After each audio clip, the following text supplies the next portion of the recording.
Hi, this is Matt Kendall. This is January of 2019, something like that. I'm speaking with Sonia Richards, who I've known for a number of years now, and we did the same IEMT practitioner trainers training, I believe it was called, and we've both been around IEMT since the beginning, really. You know, because I first came across IEMT. I think before it was even a course. I don't even think it was called IEMT when I first discovered it. And Sonia's a trainer as well. She also does the advanced IEMT. She's been training people for years and years. And like myself, she's a clinical hypnotherapist, or she does hypnotherapy certainly, and especially around hypnobirthing, which I've surprisingly never gone into. So what I'm doing at the moment, I'm just speaking to a lot of people who use IEMT out in the real world with real clients, just to get their perspective on IEMT, what it's like, the kind of results which they get, and what they think about it. So hi, Sonia, how are you doing? Hi, Matt. I'm very well, thank you. And as we just said as well, you are up north right now? Yeah, I'm on the Wirral. On yes. On the Wirral, which is the posh part, I believe. So I think I gave you a little bit of a brief introduction right there. So just for the people at home as well, who've never sort of heard about you, what's kind of your background? What kind of therapy stuff have you been involved with, and how did you hear about IEMT? Okay, my background is I was originally a biomedical scientist, so worked in clinical pathology. So I've got obviously quite a strong medical background. I came into the hypnotherapy world via my ex-husband, who was also originally in the medical world. And he had worked with a lot of women in childbirth and realised we could do far, far better than we were doing to help them have much better births. And so he researched it, found this thing called hypnobirthing that was in the States at the time, wasn't in the UK, and became the first practitioner ever in the UK and brought it to the UK.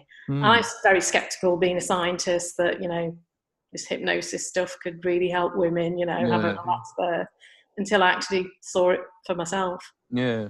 And it really piqued my interest. I also, at the same time, had already done a little foray into the world of holistic. So I had trained as an aromatherapist, actually. Okay. So, you know, so I was kind of veering away from the medical a bit. Anyway. And so that's really what brought me in. And I discovered IEMT with Steve one night. We just went along to an NLP meeting in Brighton, held above a pub. And this guy came in and said, right, has anyone, you know, got anything that's unpleasant, or a memory that's not so pleasant? Everyone put the hand up, of course. And went straight into this thing, which I now know as IEMT. And it was the most amazing, rapid change that I've ever personally experienced. Yeah. Oh, absolutely. And I had a very sort of similar introductions in, like, I went to go see a friend in Brighton who I knew from a forum, remember those? And we used to do this therapy thing, and I went down to see him from Manchester. I don't really know why. And he goes, do you want to come and do this? Come and see this guy called Andrew Austin. I Googled him. I was like, oh, Jesus. All right. So I went along, and obviously, because he's very outspoken, obviously, you know, former nurse, or he might still be a nurse, registered nurse, thinking psychiatric care at that time. And he said he's developed this eye thing that helps change memory or something. And that's all the introduction I got. And I was like, yeah, fine. And went along, got there, you know, he was talking, but he goes, right, do you have a memory that sticks out? And then this guy moved my eyes, and I was like, well, this changes everything. This changes everything about because in hypnosis I'd done similar stuff, you know, with feeling but never consciously, or never sort of yeah, like I think that is a big difference. When I did my clinical training, we actually did do EMDR. So right. About eye movement work, and I'd trialed EMDR. What it did, though, impress upon me was that it's a huge process with EMDR. You know, in that process, it's about a 6-week process. Yes, minimum 6 weeks. And it takes about 3 weeks before you even start moving people's eyes around. Yeah. And to me, I thought, God, this is so unwieldy. And also at the time, and I think it's still the case, to be a proper EMDR consultant practitioner, to have a medical background. Yeah. Couldn't just be a hypnotherapist. It had to be a psychiatrist or blah, blah, blah. So I thought that was very short-sighted, because I thought, well, if this is so spectacular and it can help so many people, surely it should be expanded out. And so, of course, when Andy, created IEMT, and my ex Steve went on to his first ever practitioner training in Sussex, that just sort of, it was a game changer. Really. It really was a game changer, because all of a sudden, we didn't have to be reliant on lovely, trance work and giving out CDs and all of this thing that you do in hypnotherapy. And it's and I still do use hypnotherapy. And of course, as you say, I do hypnobirthing. I teach self-hypnosis, because hypnosis is self-hypnosis at the end of the day. I'm not one of these people where it's all about, it's all about me, the practitioner, and I'm doing this to you. I'm very much a collaborative person. So everything I do, even IEMT, I teach people to use it all for themselves. Yeah. Today, in our world, unfortunately, we see people that perhaps aren't quite so ethical. I know people have got to make a living, but I think it's unethical to have people in therapy for years and years, when real neurological change can occur very quickly. And why wouldn't it? Because, when something happens and we get a feeling, it happens in a nanosecond. Yeah. So if a bad thing can happen in a nanosecond, why can't a change or a good thing happen? I actually came up with quite a good analogy. Well, I think I came up with it. Chances are I didn't. Because I was explaining IEMT to a client who couldn't understand what was happening, basically. Yeah. He says, I don't understand, because he'd had a problem for 9 years. An incident happened, caused a problem. He's had it for 9 years. And under literally 30, 40 seconds, the problem had disappeared, gone, it changed. And the way that I put it, and I came up with this on the fly, it's like when you get a splinter. It hurts when it goes in, and it will also hurt a little bit when you take it out, right? But it's the time in between that causes the problem. That's when the actual pain, the swelling, or the problem is. But what causes it and what releases it tend to be very quick processes, and it's the time in between that causes. And I thought that was quite articulate, to be honest. And I might make a note of it. Very good metaphor. It is. I think it is. It's a good metaphor, which obviously Andy's other work metaphors of movement. Training in India and Scotland or something. And so, but I think that's a good way sort of thinking about things, is that because traditional therapy and counselling are like, but what is that splinter? Yeah. What is that splinter your dad? You know what I mean? Is it like too much in the therapy world goes into content, and content, as you know, is just story. Yeah. And we make our own stories up. We have our own maps of the world. We see them in our own unique way, and we can enhance those stories. And often these stories do get, little bit developed as we go on, and the longer something occurs. I also do some work in the pain area of life, and we see that with persistent pain. Something happens, and pain is usually an acute thing telling us that something is wrong with the body. Yeah. Often that signal stays for some reason. Yeah.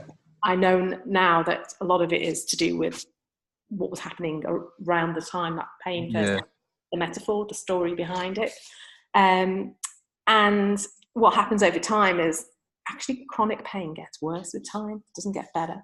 Yeah. People's stories get bigger often with time, and so therefore often the emotions around it get bigger and seem like it's going to be totally impossible because it's gotten bigger and bigger and it's been longer and longer and longer, whereas that really isn't true. And as you and I know, especially in the world of trauma, there's often something Andy identified as the linchpin. Yeah. Once this linchpin is identified, or that person identifies that linchpin, this can just be the instant release that the mind needs to be able to let go. You know, a linchpin keeps a complex structure in place. I generally find the linchpin is not usually an action, it's the inaction of when they didn't do something. What they didn't do, absolutely. So I've dealt with a lot of people who've been raped, attacked, assaulted, all of those different things.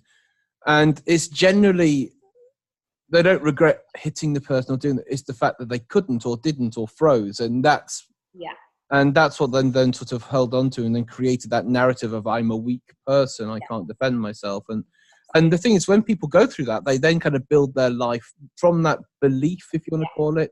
They then build their life kind of round that. And so although people think they have free will, they have free will in a very contained space. So as long as they avoid all of these things out there, and people do this as well. This is what I find as well, that people will creatively design their life to avoid pain. So say that if you are, so a lot of the stuff I do is around confidence and self-esteem. Say that, and with women I find this more, say that if you feel inferior or a little bit or less intelligent than other people, or I don't like the word stupid, but if you don't feel like you're really sort of self-confident, or, you know, I just find this usually around interviews with women. Men, I tend to find, will chance it. They will like, I'll give it a go. I might as well go for it. Women, and this is just broad brushstrokes, tend to find women won't even apply, because then they will come up with an excuse for, well, I don't want the extra responsibility. I don't want this and this and this and this. I think also, you know, we've had little chats about the world we're now living in and things like the perception of women. The perception of women is very much something that we as young children are given a role model to perform to. And often that does mean that some women, not all, because I certainly don't class myself in that way, women feel they have to be perfect. And if they can't be perfect, something, then they won't even attempt to do that. I think men, as you say, don't have that preconception forced upon them. I think when it comes to work, men will tend to go for the interview. But when it comes to the emotional side, or the meeting people, or the dating side, that's where they have more issues. I will find that it's easier for a woman if she wants to speak to somebody, whether it be a man, or they are much better at doing that than men. But this is where the men won't do it. And that's when they will then make the excuses, well, they didn't look like they were interested, whatever it might be. That's just, again, general kind of broad brushstrokes. So that's where I find it really kind of comes in. So because we have these old memories and experiences and beliefs, we have free will as long as we keep away from what might trigger it. Yeah. Do we have free will? I'm not sure we do. Not really, no. But that's it. Programmed with so many things, and we have cognitive dissonance, as you know. Yeah.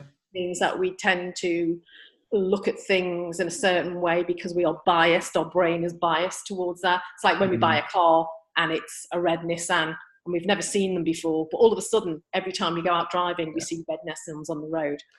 And this is bias. And this is why I say when you're at, say you're at school, and a teacher for some reason calls you out stupid, or, you know, embarrasses you in front of everybody, that's what we call the ISE, the initial sensitizing event. Then what tends to happen is that your brain tends to look for compounding evidence of this. And so you now basically, so you have this thing in the middle of that incident, then you have these other little things, you're now aware of it.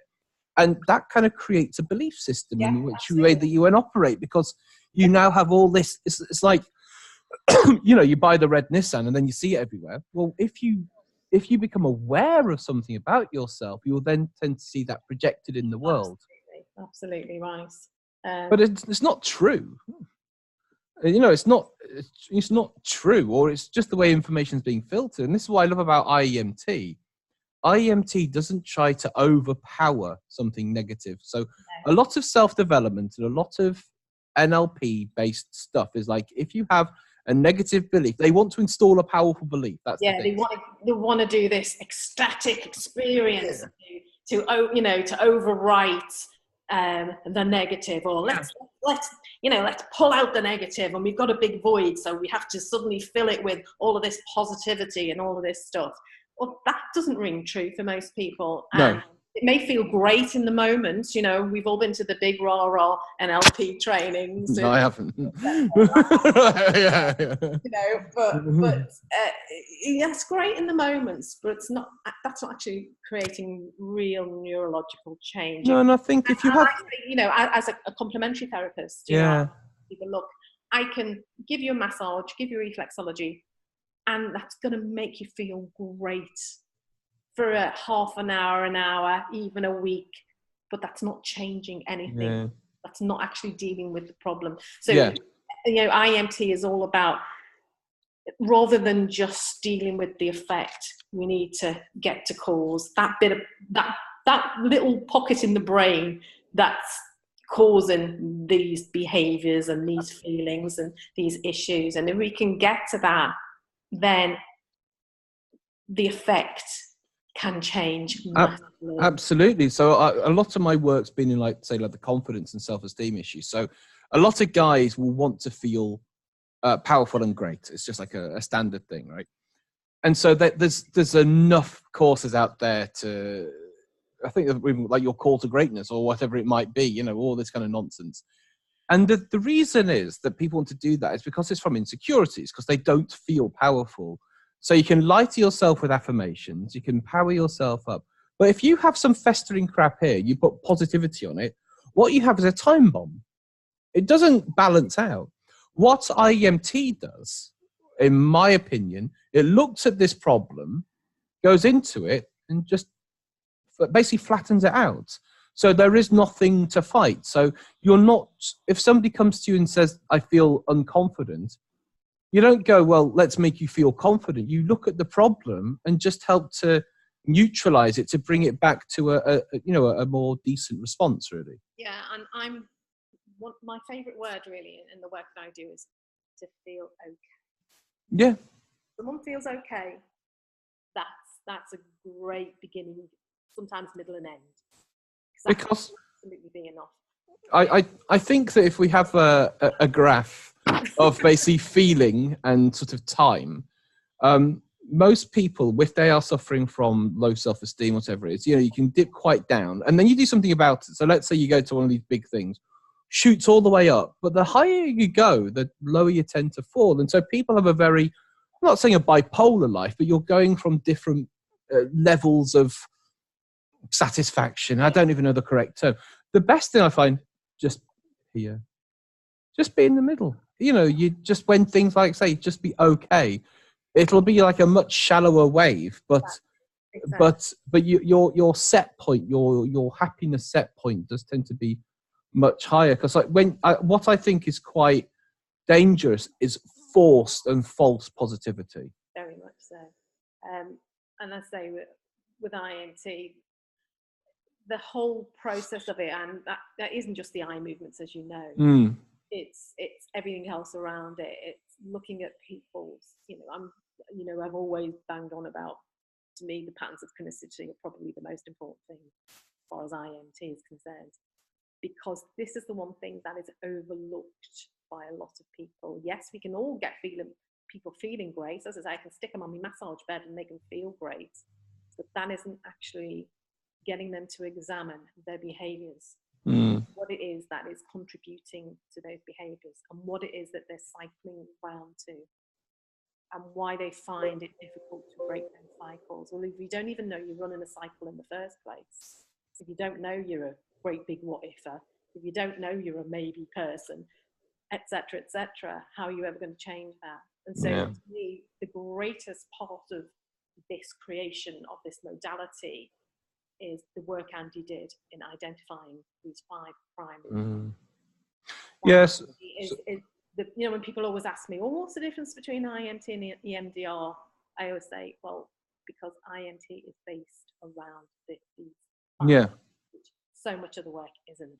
Yeah, I actually have on my trainings in the past, and I think coming up in the future ones, I've had a lot of EMDR therapists attend. Yeah. And they say what they really like about it is they can do more in a 1 hour session than what it would take in 8 weeks. Oh, yeah.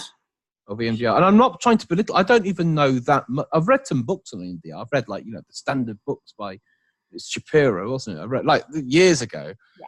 And I found it interesting, but with also what I found was interesting with EMDR is that you create a picture around the memory, and you're then projecting your positive intention. And it seems to be you're trying to create lots of stuff that's not actually happening. Yes, and that's why I think for some people it doesn't always work. And also No. the other big thing that Andy found in his work was that what I call the integral eye movements. And that's why IEMT works so much more quickly than other eye modalities.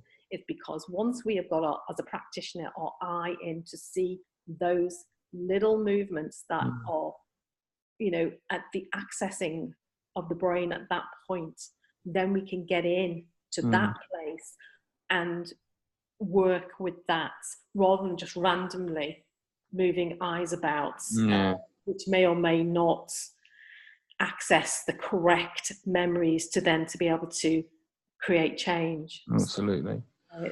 It is different. It is very different. Just because we're moving eyes around doesn't mean it's going to be the same as another modality. So your ex-partner first of all went on the training weekend. How long after was it that you actually then decided to? I decided to do it a couple of years later.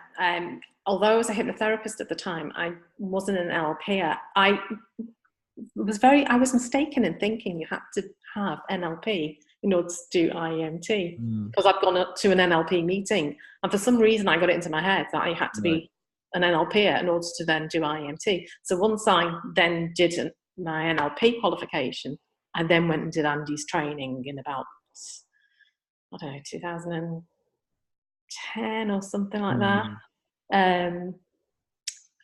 But I had sneakily used it, of course, because Steve had been trained since about 2007. And also Andy very kindly gave us a special license because we were both trainers for Hypnobirthing, and we used to go over to the States and do talks and things at the big conference there. And he gave a special license to do a little bit and to give a talk on IEMT over there. Oh. So, we introduced it to the birthing world, and I've subsequently taught hypnobirthing practitioners IEMT. And of course I use it within the work that I do with hypnobirthing. Why wouldn't I? When I've got women what-ifing, like there's no tomorrow. Well, what if my baby, dies? Or what if I can't do the relaxation? What if I can't breathe? There's a whole massive load of anxiety around. Yeah, of course. So.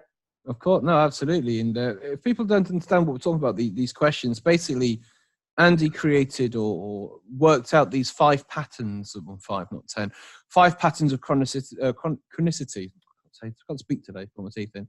5 patterns of chronicity. Basically, why people still remain stuck, although they may have been going to therapy for a long time. They're still not creating change. And it's around a sort of a set of questions and a set of emotional sequences that people tend to experience. And it just helps you to work out where you're going to apply the eye movements. Yeah. And because there are some different sets of eye movements that we do as well. We have basically the ones that we still don't know really why, from what I understand, but basically when it's to do with what I call a direct memory, so when it's an actual memory, we tend to do more straight lines. And when it's to do with more about identity and ways of being, we do what's called the lazy eights, which is known in the NLP world. I think they do integration work where you're actually going around in circles. It just, for some reason, I did an interview with somebody who did my practitioner training last year. And she said that when she did some of the identity work, she was getting a bit confused, and she did the 6-point rather than it still generated results. Yeah. And I was like, yeah, but just in future, obviously do the lazy eight. So it still did generate results because you are still taking the eyes out. When Andy did the training, and he was just the beginning, it was very much trial and error, wasn't it? Yeah, absolutely. Finding was if he started off with the lazy 8 movements and was doing that more for the memory and the kinesthetic change, he got more ab reactions. Yeah. When he changed, he had less ab reactions. Yeah. That, he said he wishes he could find scientifically why that's don't know why, you know, and that's the other thing. Got to be honest, you know, when I'm training IEMT, I have to be honest with what we do know and what we don't know. Yeah, absolutely. I'm not going to make up science when we don't know the answers to things. All I know is this works. Yeah, and absolutely, and that's why most of the time, it is not the be all and end all of therapy. Other things will work as well for other people. Other things may not work at all. So what I do know is that almost every person I've ever had in my practice since I've, you know, become accomplished to IEMT, and I say it takes quite a while. I did Andy's training initially, and then I repeated it, even though I knew about it because of Steve and I'd tried it. I still felt I needed that extra bit of confidence. There's a lot of stuff that needs to be learned, and not just learned, absorbed and used. I use IEMT on myself all the time, and I'm not just talking eye movements. I'm talking about the principles of it, those patterns of chronicity, listening to what I'm saying and what I'm doing. It has become part of my programming, part of who I am, and I can hear things. I can hear identity stuff so clearly and so quickly, whereas I know, you know, unless people are trained this way, the way we've been trained, that a lot of that stuff's going to fly over people's heads. Of course. They're not going to see it. And when people actually, you know, I always ask them to do a questionnaire before I see them. What I do is I go through with my highlighter pen and pick out all the patterns of chronicity, all the identity statements. So, you know, I have got a real load of information from that form. And that might only be, you know, a couple of lines or even a couple of words, but I can really pick up, and therefore I can be more specific with the way I'm working with that person. So I have to ask them a whole load of well-formed outcome questions. Oh, absolutely. Don't need them. I do ask people what they want, just because I want to know the direction they want to move in. But my basic conversation starts with, what's the problem? Yeah. You know, what's the problem? What's wrong here? And then, but yeah, so I have people fill out, obviously, a form. They fill out a form, and then I do like a meeting like this, and I then go through the form, and it's quite interesting to see them wince at what they wrote. And we do that, and then that's when we start to. So yeah, I have a structure, because with the IEMT as well, there's like a structure of sort of exercises, as a routine, I suppose, of things you do with somebody. Now, I see people usually 3 times. Mostly, I always see people twice, 7 to 10 days apart. I sometimes see them for a 3rd session. I started off doing hypnotherapy, like I say, and I do IEMT as my main model of therapy. In the 1st session, I do the opening gambit, the opening, I then look into what the problem is. So we either do the PTSD model, the anxiety, stress model, or they know what the problem is and we start working on the feelings. And then now that'll basically take a 1st session. Then the 2nd session, when they come back in, we first all review what we did last week to see how it's been. See if, because I always give the memories labels, so we can always, go back to them to see what they were, see how they are now. And then we move into the identity, the I, me, self, you work. And then we look at the complex identity, which is the other markers for them and for other people. And then we do the actual psychological state accessing cues. I also then ask them what they want to go and do.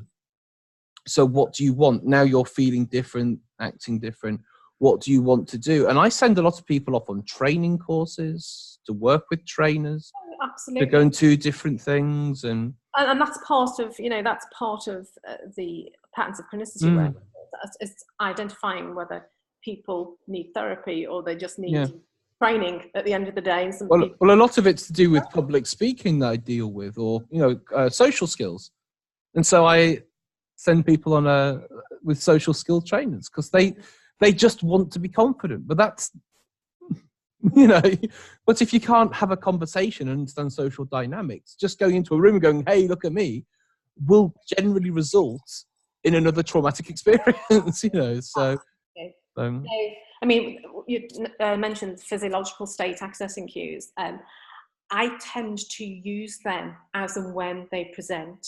So, for example, if I'm with a hypnobirthing couple and something and they're like this, I might use that straight away with somebody. Oh, okay. Because especially if I've got somebody that's so wound up, I think actually talking to this person is going to be really difficult. I want to get a bit of release straight away. I might actually do a bit of that work straight away. Again, it acts as a great convincer because it's, oh my goodness me. I feel, you know, totally just by moving my head that way. It doesn't feel the same. And it's like, oh my goodness me. So, and again, these are the kind of things I like to teach people. You can do yourself. So the next time that you're in restaurants and you've got to eat in front of people, I get this a lot with people with eating issues. They apply the PSACs, the physiological stuff, because it then enables them. And it's about enabling people, isn't it? Well, absolutely. You know, they are then totally able to do this for themselves ongoing. Absolutely. Unfortunately, we do need to start wrapping this up because I've actually got a client to go work with in a very short period of time. So you're still doing, so you're now, let's say you're based up in the Wirral, you've got some courses coming up, you're still doing training. How do people get in contact with you? I'm doing sort of very small courses really here on the Wirral. I tend to, you know, if I get more than about 6, I will sort of, you know, that's absolutely fine. Tends to be smaller numbers up here though, I find. But that's nice because, you know, I find that people really appreciate that kind of training. But yeah, I'm running a course in March 23rd and 24th up here on the Wirral. My birthday. Oh, is it? Yeah, it's my birthday. Well, happy birthday to them. Thank you. If anyone is from up north and thinks this is going to be interesting, I must just mention metaphors of movement because we briefly alluded to it. Again, something that I intermingle both metaphors and IEMT in all of the work I do. Yeah. Because I think they just complement each other. They do. Wonderfully, and it can just create such a huge shift for people. Yeah. So, and I do bring in a little bit of metaphors into my IEMT training, so people get a little bit of a taster for it. So then they can go on and discover it further. And I am going to start running a couple of metaphor of movements, just sort of one day introductory. Cool. And so what's the best way for people to find out about you at the moment?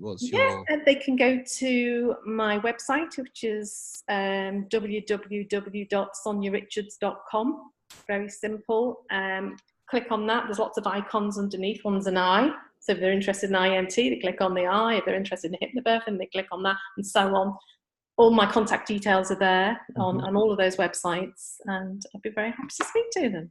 I have one last question for you, because the way that I want to move the training now, as we were saying just before this, is for people who are already therapists, whether it be from a scientific background like yourself or from a complementary background such as coaching.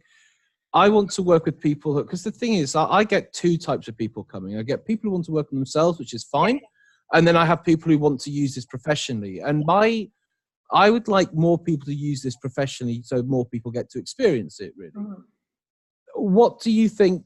I personally think that everyone who works in mental health and coaching should do IEMT.